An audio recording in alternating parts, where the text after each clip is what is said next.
If you're tired of that voice in your head that always tells you you're not enough, listen closely.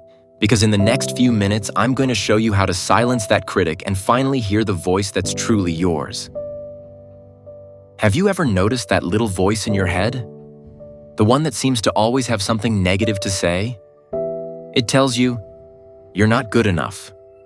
You'll never make it. People will laugh at you. Why even bother trying?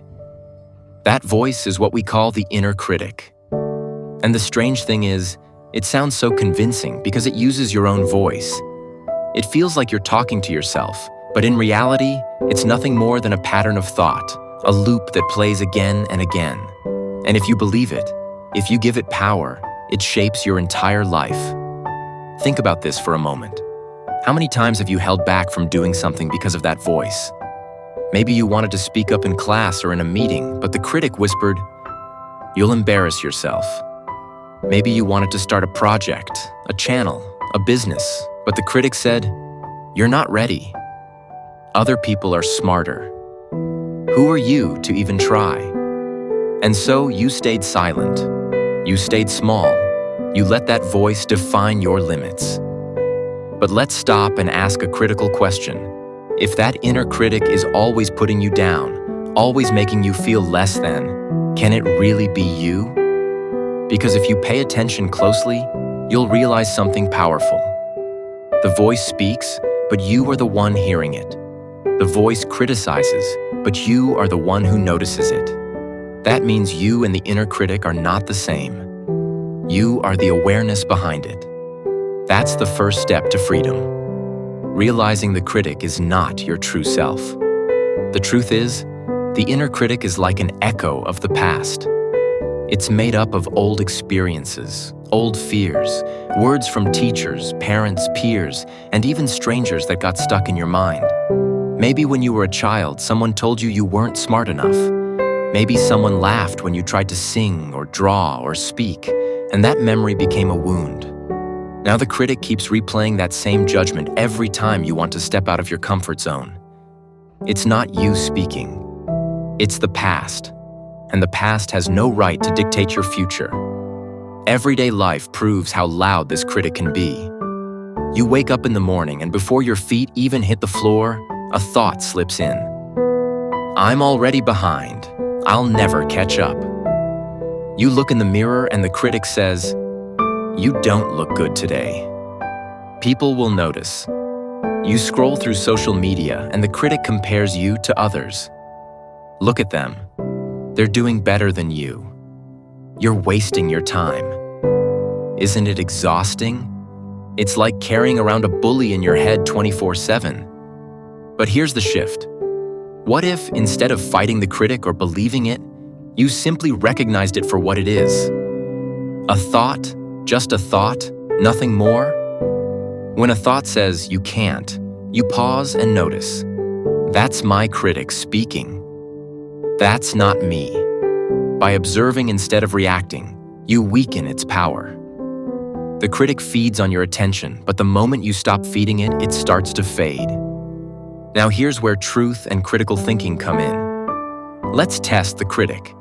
The next time it says, you're not good enough, ask, compared to who? According to what standard? And why should I accept that as absolute truth? When you shine the light of questioning on the critic, you see how shaky it really is. Most of the time, its words are not facts. They're fears. They're illusions. They collapse under the weight of truth. But let's be real. It's not always easy. Sometimes the critic shouts louder, especially when you're on the edge of growth. The moment you decide to speak up, start a new project, or step into a bigger version of yourself, that's when the critic panics. It doesn't want change. It wants safety. It wants comfort. And so it screams, stop. Stay where you are. But if you listen carefully, that fear is actually a sign you're moving in the right direction. Because growth always feels uncomfortable at first. Let's ground this in a simple, everyday example. Imagine a young woman who dreams of writing a book. She sits down to write, but immediately the critic says, no one will read this. You're wasting your time. You're not a real writer. Now, if she believes that voice, she'll close the laptop and walk away. But if she pauses, breathes, and says, "Wait, that's just my inner critic," she can choose differently. She can write anyway. She doesn't need to silence the critic by force. She just needs to stop mistaking it for truth. And over time, her true voice, the voice of creativity, courage, and authenticity, gets stronger, while the critic grows weaker. This is how you find your true voice. It's already within you, but it's been buried under layers of noise. The critic shouts so loudly that you forget you even have a deeper voice. But the true voice is gentle. It's calm. It doesn't argue or scream. It feels more like a quiet knowing, an inner compass. You recognize it not because it's dramatic, but because it resonates with peace.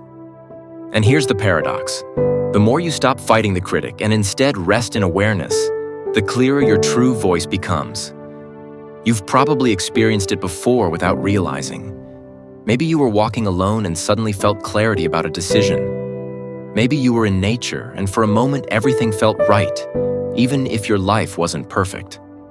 That was your true voice, the part of you beyond fear and doubt. It doesn't demand, it guides. It doesn't criticize, it encourages. It doesn't limit, it expands. To live from that place, you have to practice noticing. Every time a thought comes in, pause and ask, is this the critic, or is this my true voice? The critic speaks with fear, shame, and comparison. The true voice speaks with calm, courage, and possibility. One shrinks you, the other expands you. Which one will you listen to? Now let me share something very human, something we all think but rarely admit. Sometimes the critic disguises itself as being realistic. It says, "I'm not negative, I'm just being practical. You'll never be great at this, so why waste your energy?" But look deeper. Realism doesn't crush your spirit. Real wisdom empowers you. If a voice discourages, belittles, and kills possibility, it's not realism. It's the critic in disguise. Don't fall for it. And here's another everyday trap. We compare ourselves constantly. Grades, jobs, looks, success, followers. The critic thrives in comparison. It whispers, "Look at them. They're ahead. You're behind." But let's question that logically. Behind what? Ahead of who? Life is not a race with one finish line. Everyone's journey is unique. Comparing yourself to someone else is like comparing a tree to a star. Both are beautiful in their own essence. Your voice, your journey, your story. It's yours alone. Now, some of you might wonder, can the inner critic ever disappear completely? The truth is, probably not. Thoughts come and go, and some will always be critical. But the goal isn't to erase them. The goal is to change your relationship with them. When you see the critic as just background noise, it loses its sting. Imagine sitting in a cafe where people are talking all around you. At first, it's distracting, but once you focus on your own conversation, the chatter fades. The critic is like that background chatter. It may never stop, but it doesn't control you. And here's the deeper wisdom. Every time the critic speaks, it's actually giving you an invitation. An invitation to wake up, to choose your true voice instead. In this way, the critic becomes a strange kind of teacher. It shows you where you've been giving away your power. It shows you where fear still lives. And every time you choose awareness instead, you grow stronger, freer, more authentic. So how do you practice this in everyday life? Start small.